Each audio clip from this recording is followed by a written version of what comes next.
Happy April. I thought I would take you through what we are growing in the high tunnel, the hoop, and then outside the hoop as well. Lots of really yummy, I just tasted them, sprouts coming up. So this will be our April 1st update. Just to take you through here, get a little bit closer. These 4 rungs of snap peas are really starting to fill in, and some are even starting to climb, which is wonderful. In between the snap peas here, I've got a whole bunch of onions, some parsley. This is Italian leaf parsley, the one that you can buy from the store. And when you can pull it off and eat it fresh, oh my goodness, it is so much more potent. In between here, I've got a whole bunch of radishes. Can you see? I've got some breakfast radishes, and I've got some little cherry bombs. Look how cute those are. The rule in here is whatever you pull, you must eat. So here's a little spicy snack for me. This is our side, our A side, and this is our B side. That's how I kind of put it in my phone. I just planted this week, which is kind of fun, some tomatillos. And in between here, we have a whole bunch of broccoli and cabbage, which I don't know if it will take off. I think it should have already if it was going to. So in this row here, we've got some Chioggia beets, some bull's blood beets. You can tell with beets what kind of color they're going to be with the leaves. See, these are a little bit more pink, and those are a little bit more red. And down here, we have a little bit of gold. So those are the golden beets, which is great. More snap peas. Got some endive, curly endive as we move through, and I sprinkled in for a cover crop over here with some more tomatoes. This is dill. There's gonna be a lot of dill, which remember, you can dry dill, you can freeze dill. We've got some spinach starting its 3rd leaf, which is a really good sign, especially in this high tunnel. It's a little bit hot. So I've got some butter lettuce that I've actually grabbed starts. So that's why it looks like that. Hopefully it will continue to grow. We've got some more parsley and some Boscaro cabbage in here. And then as we get a little bit bigger towards the back here, we've got some Mizuna. So this is red Mizuna and just a normal variety. This is more of a spicy kind of Asian green, but it is delicious, delicious if you can mix it in with some of the milder ones.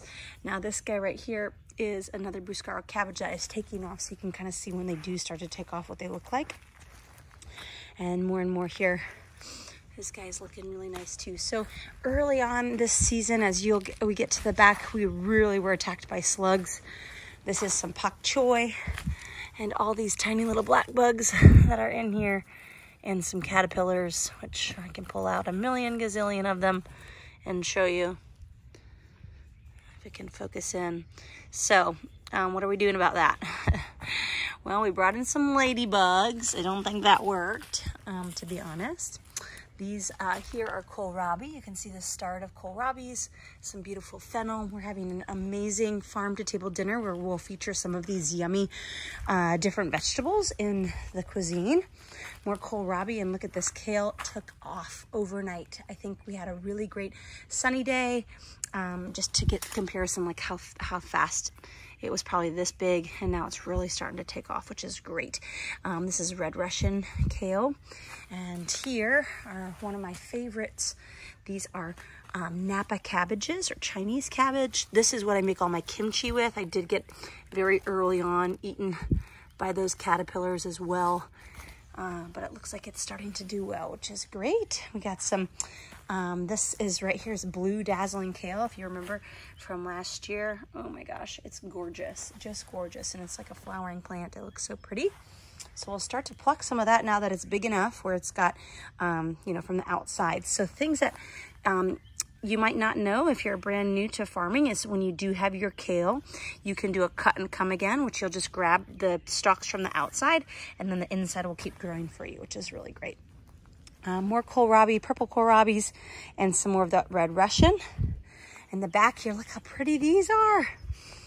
These are a leaf variety of lettuce, so we'll probably pluck this guy and bring him home, a couple of those, so we can get some more stuff in. This whole row here is flowering broccoli, so it's going to send out those really pretty shoots with yellow flowers that you can eat. Now this is the normal kohlrabi variety, and that is getting bigger every single day. Back here we've got some more starts, like beet starts. This is a really heavy dill, like a little dill blanket. But dill sprouts are wonderful if you're ever making a salad. If you don't have dill quite yet, you could totally just put some sprouts on there. This is cauliflower back here. Some of them have been eaten pretty good, but this guy is starting to slowly fold in, so there might be a tiny head that can come later. Another cauliflower and some dino kale down this way for you on the B side. It's just nice to see like where we're at. I feel like I finally can see these seedlings taking shape where they're like gonna support themselves, and some of them are just, you know, gonna get eaten. So my best advice that I got from one of my favorite farmers is just make enough, or put enough in the ground for everyone, which is kind of hard, but you know, it makes sense. These are beautiful Swiss chard that you see at the farmer's market. Different varieties there. It's all called Swiss chard. Some of it will be called rainbow chard, but it is all a Swiss chard variety. More and more of that Napa cabbage. Here's some broccoli down here with more chard, and some more of those Chioggia beets.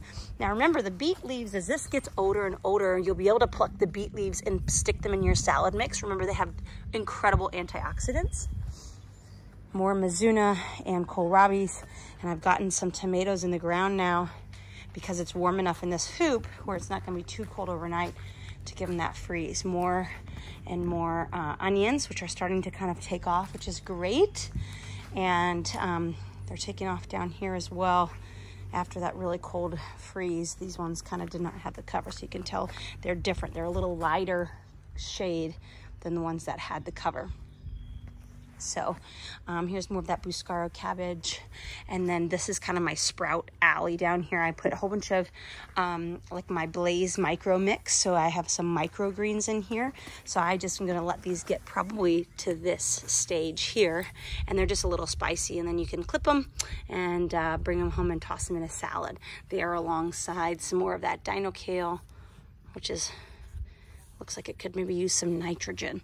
When it doesn't have that dark leafy color, it's a little bit more yellow. Sometimes that could be the case.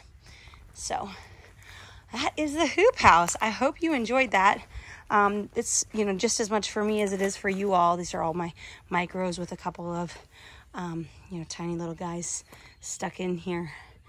But this is going to transform over the next month. So I will catch you in May and show you what we got growing.